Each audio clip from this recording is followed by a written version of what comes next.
Good morning, everybody. It's July 1st, 2022. I'm Charlie Fink here with Ted Schilowitz for This Week in XR. First of all, we have a new sponsor this week, Zapper. So along with Verbella, they are helping to support this program and really all of our assistants who make it happen. Finally, this week, we have a great guest, Ted. Quinn Taber of Immerse, a language learning company that just launched on Quest. And I'm really looking forward and very enthusiastic about this idea. Me too. This is going to be a really interesting interview because it is a true startup entrepreneur that's tapping into the use case of VR in really unique and valuable ways. So I'm excited. And Quinn's a very passionate guy, and I know you love that. Yeah. So let's get to the news. Sounds good. Not a good week for tech in general. The stock market downturn has hammered the entire market, of course, but tech stocks in particular, which had, made so much progress in 2021 and 2020 that, they had to be brought back to 2020 levels of sanity. And the question is, will the beatings go on? But companies are behaving like they think they will, and that the economy is going to slow down and they're going to need to hoard cash. So, yeah, it's funny when you started with that statement, not a good week for tech, I was kind of thinking through the lens of actually there have been some interesting things that are happening in tech, some more money being raised, little bits and pieces and stuff with Niantic that made some news, and of course Apple continuing in the rumor mill to make news. So I didn't know what you were referring to, but certainly if we talk about through the lens of the NASDAQ, right? I mean, they're Niantic is laying off people. I don't know if that has to do, both Niantic and Unity that laid off people have gone through a series of acquisitions, which usually are followed within 6 months by some kind of a rationalization where you get rid of redundant people. So that could be kind of what's going on, although it was accompanied by rumors of canceled projects. Although at the same time, they made an amazing announcement this week. About the NBA stuff? Yeah, a new project with the NBA. And let me just read this because it is such a rockin' idea. Senior producer Marcus Matthews did a press presentation where he said, and I quote, "Places and objects in the real world will become video game items. The convenience store near you has become a location to pick up stamina for your NBA player. The sporting goods store around the corner is the place you pick up the latest brand name shoe to customize your players. And then I presume in the streets or on a tabletop or wherever you want, you can play against another player."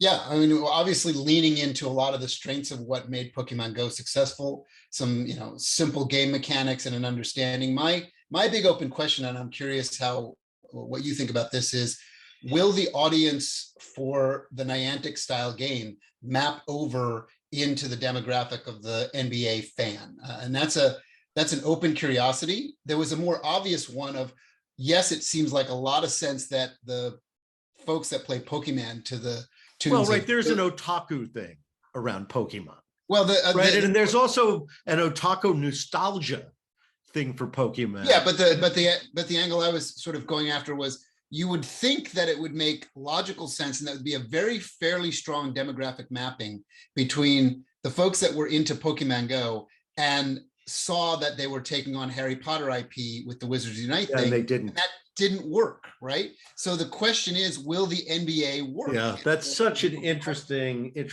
point.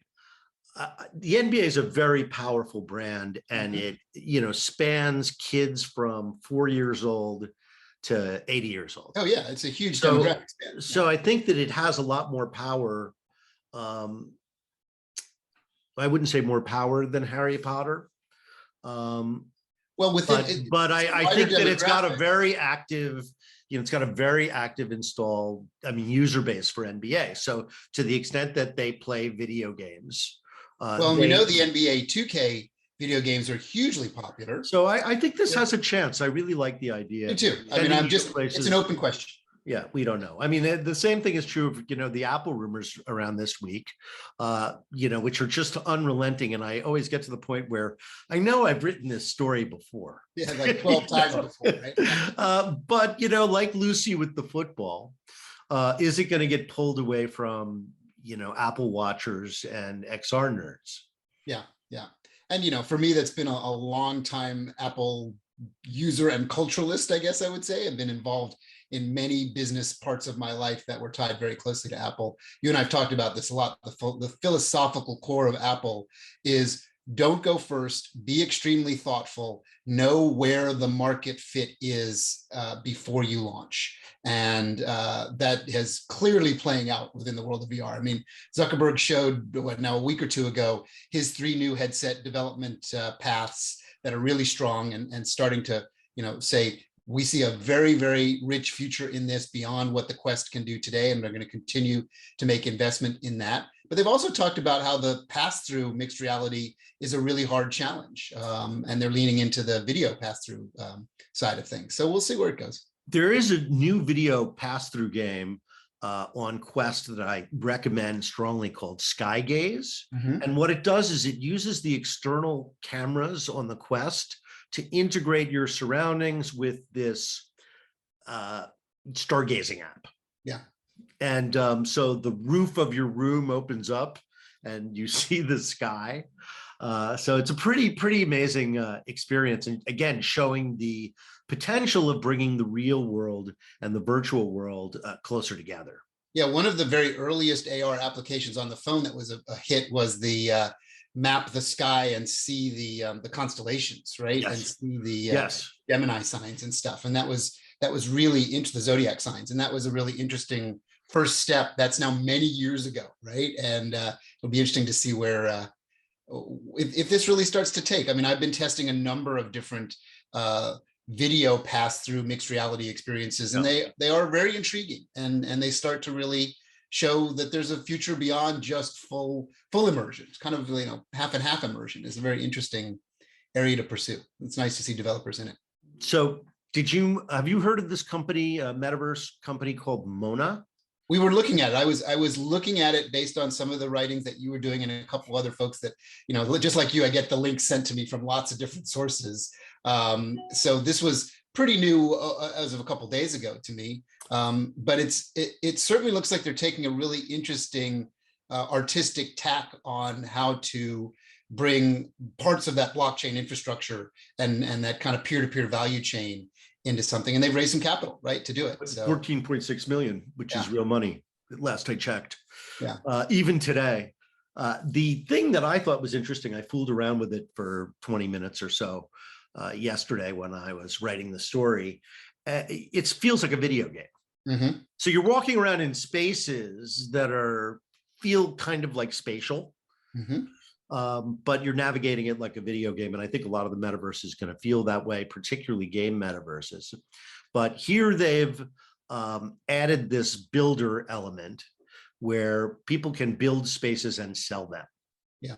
So it's not like just selling a 2D thing. You can buy a building or an apartment building and put that building wherever you want, Somnimum Space or, some other platform. If it's small enough, you could put it on Space or VR chat. So I think that's intriguing.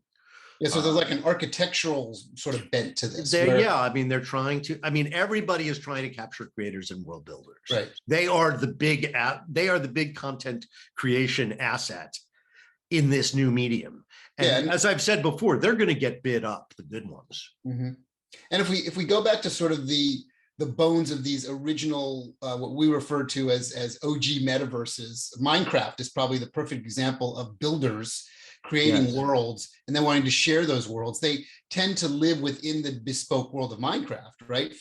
But now the concept of the metaverse is it transportable? Can I move it from place to place? Can I take my asset and sell it or monetize it or market it in some way? Or if you were doing Minecraft in 2D, can you do it spatially, right? There are rumors. I don't know whether they've made an official announcement. I don't think so, but rumors about Minecraft really coming to the Quest. Yeah, which it's very well suited to the Quest. Well, then they did an early experiment with mobile VR a while back, and they had it on the HoloLens for a while, but for some reason they didn't continue. I guess not enough uptake on it, not enough worth the resources in continuing to develop it. Because I remember seeing at a couple of trade shows pre-COVID, they were demonstrating a spatial Minecraft, like a walk around Minecraft sort of experience on the HoloLens.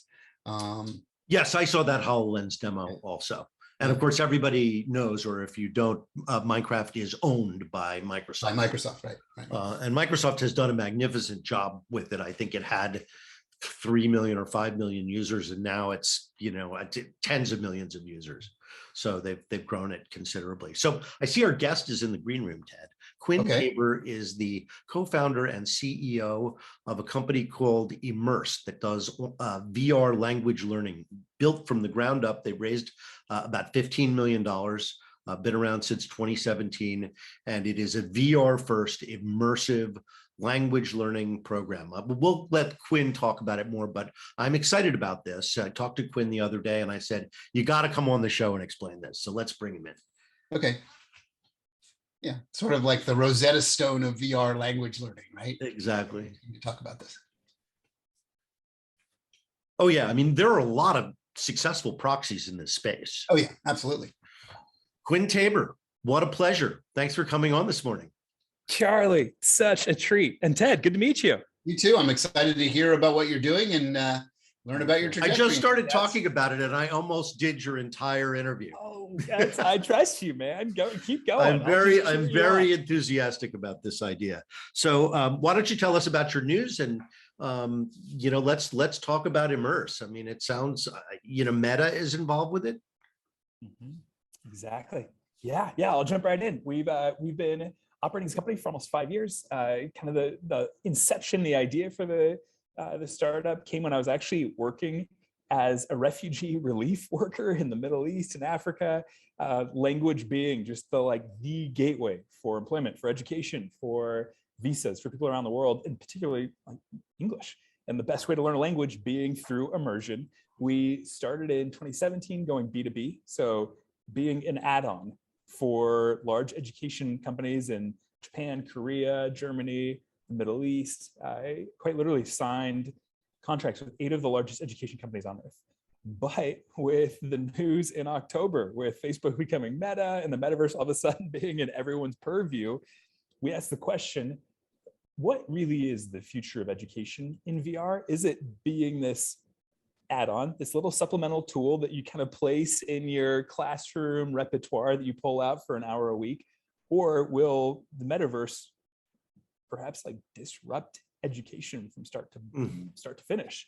And that in order to do that, we would need to decouple from these fairly antiquated education companies that are once again using us as a little add-on, but say, what if all of language learning occurred in our virtual world, start to finish? Well, it's a great category. And I was just telling Ted, there are quite a number of 2D competitors who have built very, very big, successful businesses. Lately, we've been hearing a lot about Duolingo, but of course, Rosetta Stone is sort of the granddaddy of all at-home self-guided language learning. But here it is, and the fundamental difference is it's not self-guided. It's conversational, where you connect people with people. The classes are live, the instructor is real, and you even give people a way just to casually practice by meeting up inside of the platform. So it's got this very powerful social element.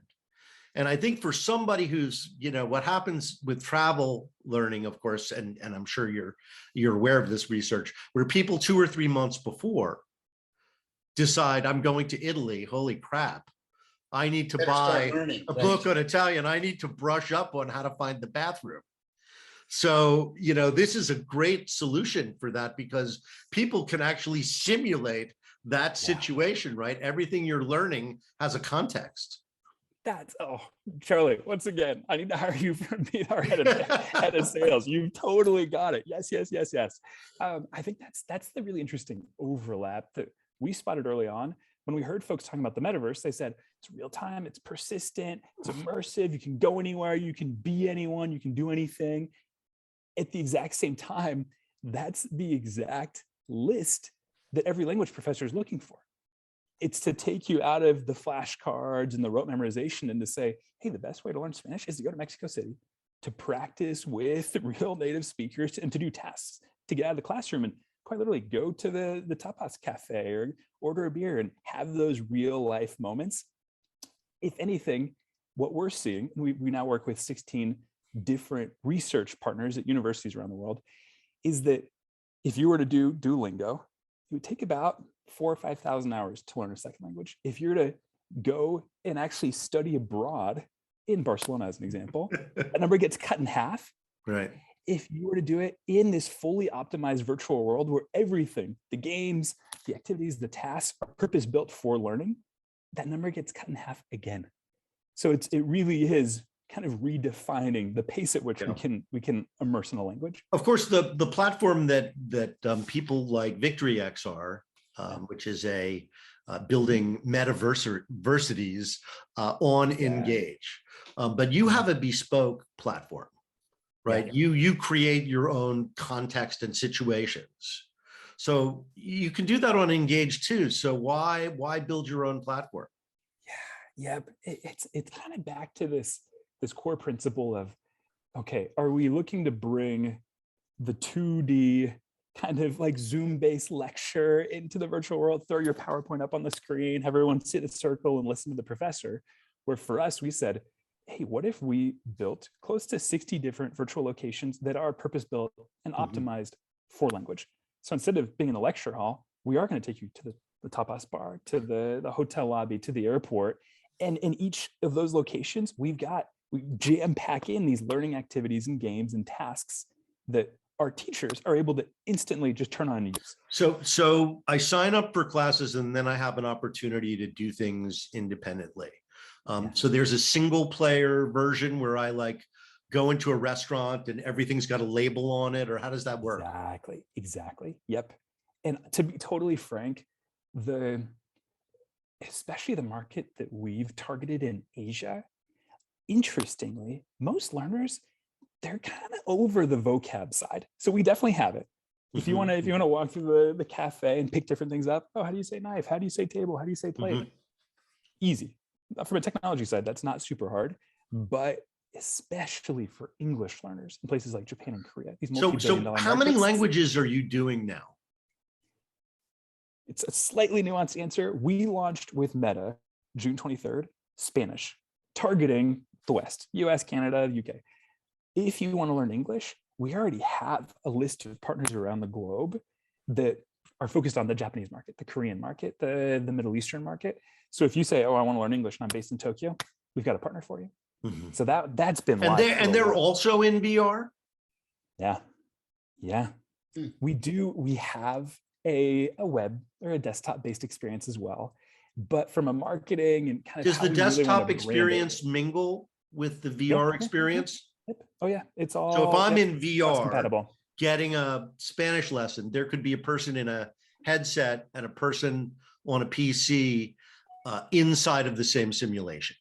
Correct. That's exactly it. Wow. So you said you started, you were a relief worker and you were in the field doing this stuff. How much of the inspiration was the kind of appified language tools that people were using on their phones that started you on your thought process of there's got to be a better way? This is sort of working, but not fully working. Is that kind of the path that got you there? Ted, you're hitting the nail on the head. That's exactly it. So my experience, I really wanted to learn Arabic, which is considered like category 4+. It's like that in Mandarin that are like the hard ones. And I studied in school. I used to kind of go across LA to the one good language institute that taught Arabic. Thought I was making a ton of progress. And then you land in Beirut or in Jordan. I knew nothing. So my experience was then, okay, forget this. I'm going to move into the refugee slum and actually immerse with people that don't speak English. Within 6 months, I was conversational. Right. If you dig into the learning science for the last 15 years, that's what everyone said is the case. Like all the stats, all the research point to that. But until the advent of immersion in the metaverse, no one's even tried to crack the code. They've always said, okay, do Duolingo, get your baseline of vocab. And then if you can't, just study abroad, save up all your money if you're an international student to come to the US for 6 months and immerse. It'll cost you $50K, but you'll finally learn the language. Yeah, we really believe you guys are going to change that. What you're hitting on is something that is probably a running theme for a number of years for Charlie and I on this podcast, is we talk about the understanding of what we refer to as simulation behavior and spatial learning, right? we often talk about the industrial uses and the companies that have blossomed around Mhm. putting you into a simulation using a headset, as opposed to actually having to physically go to the place. It's a near sort of There replacement. is a lot of data around training. That seems to be for enterprises, the Mhm. sort of killer app where everybody inside of a company, sometimes for soft skills, sometimes for things Mhm. like welding, everybody says, More yes, technical. please, because the benefit is so obvious, right? Yeah. And it's measurable. Businesses like things that are measurable, right? And you can measure that, right? A guy learned to use a forklift in 5 hours instead of 50 hours and didn't have to use rolling stock, which is dangerous and usually being used in a busy place. It's expensive to take primary equipment and have train. And also these are jobs often that have high turnover. So you're constantly training. And so the value of that is really demonstrated over and over again. The question here is, how does it translate into something that is much more personal and nuanced? And, can it be measured?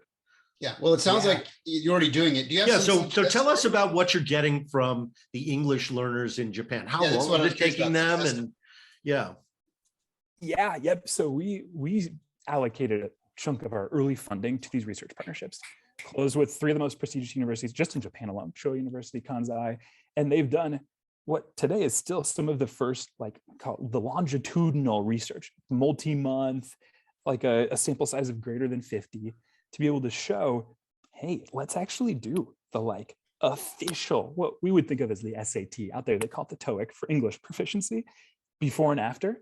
And let's compare to a traditional class, compare to the Rosetta Stone, and all of the data shows that it's a multiple on your improvement. And I really like that you bring up the like, okay, it makes sense if you're training someone on heavy machinery from a risk standpoint, but oftentimes you got to send someone 2 weeks off-site to this location. You're paying them, it's $5,000 just to get the certificate. Right. No, I mean, the State Department's language school is famous. Yeah. Exactly. The DLI, we did an early test with them, like in 2018.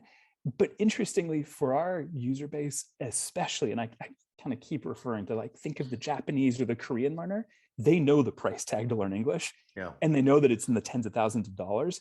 It actually is similar economics. Like, all right, I have to travel, I have to take 6 months, I have to save up 40K, or I can do it at my own time in my living room with this. You could really make a market just out of companies that are constantly training workers with other languages. I would imagine oil companies do it. They're sending somebody to Azerbaijan.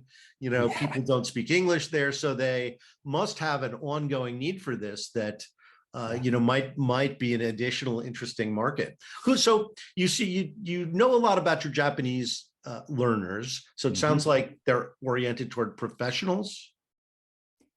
It's honestly both. It's the university student that's looking for that immersion, or it's these enterprises. So right, and you have, I guess, students in secondary schools who have to learn a language also. Is there a way to reach all those secondary schools, or are you going to depend on Meta to put you front and? So, I mean, this is the exact sort of app that Meta needs. I mean, not everybody is a gamer. So, they need these kinds of diverse apps on diverse topics. I don't know if they have anything on language, do they? Or is this really the exclusive one? Wow. Yeah. And that's how So you could end up attracting an audience you're not even anticipating. That's exciting for you. So tell us about the economic model. What does it cost today? For the listeners that are like, wow, I'd really like to learn a new language in a new way, and I already have a Quest, and how do I do this? What is it? Are there different kinds of models for schools versus individuals? How are you kind of running the business right now? Yep. So for the first time ever, literally, we're on the App Store, plug in, sign up. It's a 1-week free trial. You can do 3 sessions with a teacher. It's 40-minute sessions. And then after that, it's a monthly subscription for $45. And you actually get 12 classes a month. So we're looking at less than $4 per live lesson. Wow. Yeah. If you were to compare to anything else on the market, we actually subsidize it just to get the whole. No, I think Meta has proven that people will pay for this. No question about it, and pay a premium for having live humans. That's certainly the way Supernatural works. And Beat Saber, if you are using these things for exercise and you are buying the modules, it can get at least as pricey as yours. Yeah, exactly. Yep. And of And course, then by the way, if you go and buy something like Rosetta Stone, it also is quite expensive. Yeah, by the time you're done with it, it's more than you think. They'll sort of Oh yeah. pull you in with a low cost. But if you really want to learn, Start you off. real money. Yeah. Yeah, I think the secret sauce here is live instructors and other Yeah. students and the ability for it to become a social place. Yeah. Because Yeah. most places where you go and hang out, unless, for example, VR chat. I mean, I make appointments to hang out with people in VR chat, or I go on tours to see different worlds, but I don't go any place to talk to anyone. All those places, those social hangouty places are usually themed, right? This is the manga people, this is the furry people, and they have funny avatars. There's no place to go and do anything. Oh, I could not agree more. Like, if anything, that's what all our VR engineers do. And they've started recruiting their friends to say, hey, instead of just looking at these new scenes that were created or watching a movie on big screen, let's go to this immersive location and do these games together. And we don't even need the teacher. That's the really exciting part long term, is we're trying to kickstart kind of this virtual economy with teachers at a subsidized price. But already we've had our first users in the last week become friends, grab each other's WhatsApp info, and hang out in our app without a teacher and say, hey, let's meet at the cafeteria. Let's meet at the Ritz-Carlton. Right. Well, and that's your simulation behavior in provable action, right? So in the real world, if you're in a Spanish class and you meet some friends, the way you're really going to learn Spanish is not in the class, but going to the cafe and saying, okay, let's actually try and talk Spanish. Let's do this. Charlie, you and I need to start learning. I know, it's the more we talk about it, the more I'm like, I could brush up on my Spanish really fast because I speak pretty decent Spanish, but my problem is I never do it. Right. So I'm like a perfect candidate to do this 3 months before my trip to Mexico City.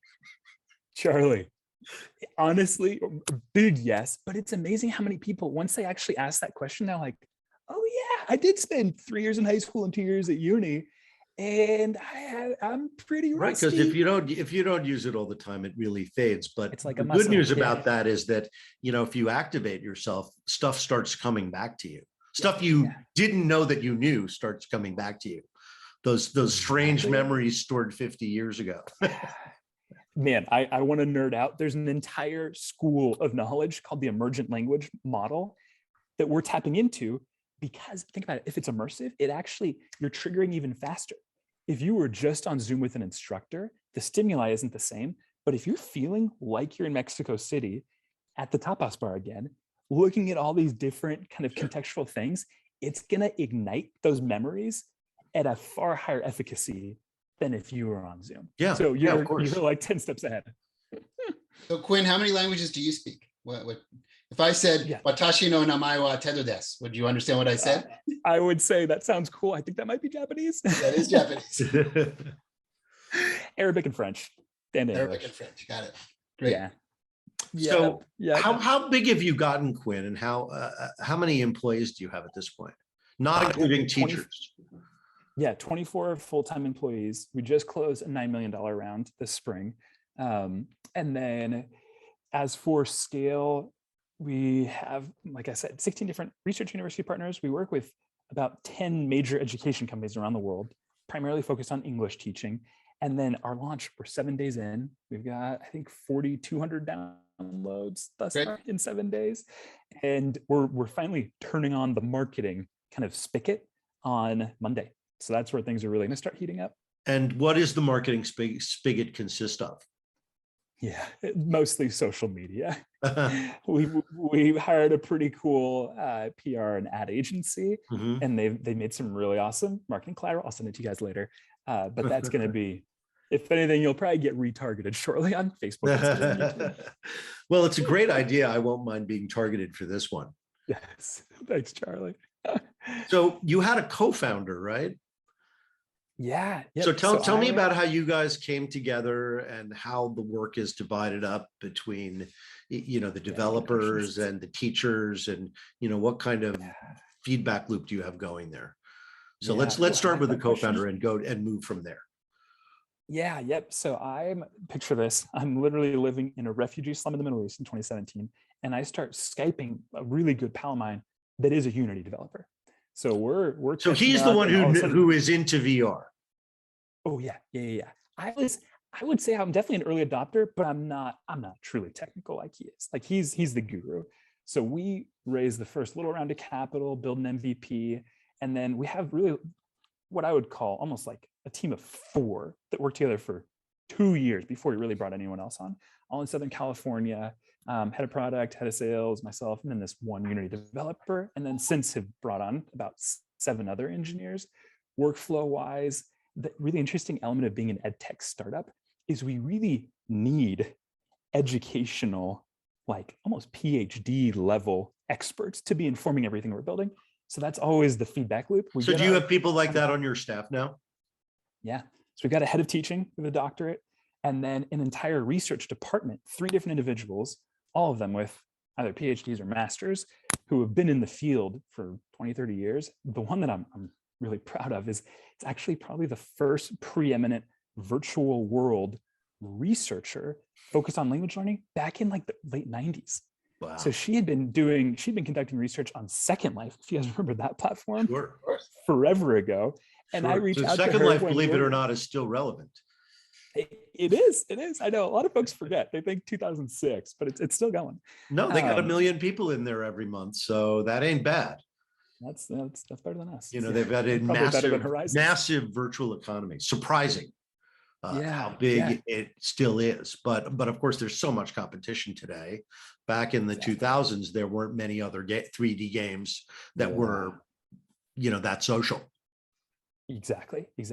Yep. So she's the person that we kind of run everything through. All new feature ideas, curriculum. She's the guru. So what additional languages are you launching, and what is the product development going to look like for that? Yeah. Yep. So next in line, we're going to really start scaling up our English this fall. And then in the spring, it's interesting. There's a lot of research, but within our market, the next most popular languages are Japanese and then French. So a handful of folks want to learn Mandarin, other like German, but especially amongst the gamer community, Japanese is so popular. Yeah. Which you could probably infer. It's like, oh, well, it's the anime mix, the VR chat culture. So that'll be this spring. And then the one that we're spending a lot of kind of R&D resources on are asking the questions, how will the rest of Web3 technology, particularly the blockchain, change education in 3, 5, 10 years? In the same way that we wanted to skate to where the puck is going in 2017 with VR and the metaverse, we're asking, all right, if there's play to earn, will there be learn to earn? If there's smart contracts, will there be smart certificates for folks that are finishing these courses? So maybe there's something that stuff keeps we're your gonna look at. graduates coming back and earning points after they graduate as sort of guides or people who promise to hang out a certain number of hours a week socially, taking younger learners, mentoring them. I mean, look, that's putting the cart before the horse, but in success, you could start to implement programs like that. Well, there's a success story you can marry to as the sort of road markers along the way to this twilight zone of where we live today, which is called University of Phoenix, right? That's essentially started out as a virtual university online in the days where people were like, how are people going to do this? And obviously grew to a sort of monstrous scale. And now all universities have a remote component, even pre-COVID, and now literally it's at 100% saturation because of the pandemic, right? So you're definitely on to something in terms of now where do we go from here? And the idea of connecting all those tenants, like you have, these language experts and these professors and these researchers, connecting that into spatial environments so that people can learn and socialize and move through. It's ultimately what a lot of the promise of virtual reality simulation allows is, as Charlie mentioned, beyond just gaming, when we start to understand the mirror world, right? The idea of these are things we would do in real world environments. And now we can use a technology layer that's more than just a computer screen to achieve it. And you're already seeing efficacy. I've always said the technology succeeds when it takes what we're already doing and makes it better. Makes it better. So this seems to be, an idea whose time has come. And I think it captures a lot of what's great about VR. And it also captures or targets a market that we know has proven to be huge over decades and different technologies. So, this one seems to be set up well. I think your VCs are very wise to support this. So listen, we only have a couple of minutes left together, Quinn. So is there a parting shot we want to take here for people to take away from this for Immerse? What are what are the benefits to your longer term students, and tell us again where people can find you. Yeah, man, thanks, Charlie. Yeah, I think the biggest invite I can give is to say, hey, we're reimagining education at large. We're trying to take a very new pioneering path on, once again, not being that add-on for the traditional classroom and not bringing a lecture hall into Engage, but reimagining, okay, in 2030, how is education, how is language learning going to look? For us, we're subsidizing it. If I were to send you the 5 other top tutoring platforms, Lingoda, LearnShip, Italki, to get 12 classes a month, it costs you $100. It's 45 right now. And then on top of that, for the folks that can start jumping in and building this economy with us, we want them to, almost like a DAO, feel like they're co-owners with us, which is why we want to introduce the play to earn, the learn to earn, NFTs potentially, because this, I really do believe if we can do this well with this unique early adopter now, it could change the largest education sector, being language. 2 billion people on earth are learning language right now, $115 billion a year. It's by far the biggest sector, but we need the early adopters. Yeah. That is so exciting, Quinn. Congrats. I think you're going to have a lot of success on Quest, and I can't wait to follow your progress. That's all the show we have today. Quinn, thanks again for coming. Have a great 4th of July weekend, everybody, and we'll look forward to seeing you back here next Friday. Again, after the fireworks. Enjoy it. Fireworks this weekend, and thanks again to our sponsors, Burbella and Zapper. Have a good weekend, everybody. See ya.